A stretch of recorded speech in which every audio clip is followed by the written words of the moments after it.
স্বচ্ছতা অভিযানের মধ্য দিয়ে কীর্ণাহার থানায় হলো পরিচ্ছন্ন অভিযান। বীরভূম জেলা পুলিশের উদ্যোগে জেলার বিভিন্ন থানায় চলছে স্বচ্ছতা অভিযান। সেই মতো রবিবার সকালে কীর্ণাহার থানাতেও হয়ে গেল স্বচ্ছতা অভিযান কর্মসূচি। এদিন সংশ্লিষ্ট থানা চত্বর, ব্যারাক ও নিকাশি নালা পরিষ্কার পরিচ্ছন্নতার মধ্য দিয়ে এই কর্মসূচি পালন করা হয়।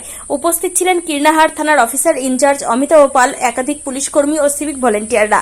এই উদ্যোগের মাধ্যমে কর্মস্থলে স্বাস্থ্যবিধি ও সৌন্দর্য রক্ষায় সকলকে সচেতন থাকার বার্তা প্রদান করা হয়। কীর্ণাহার থেকে অনুকূল গড়াইয়ের report, crime press Bengal news.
ছবি তো নাই,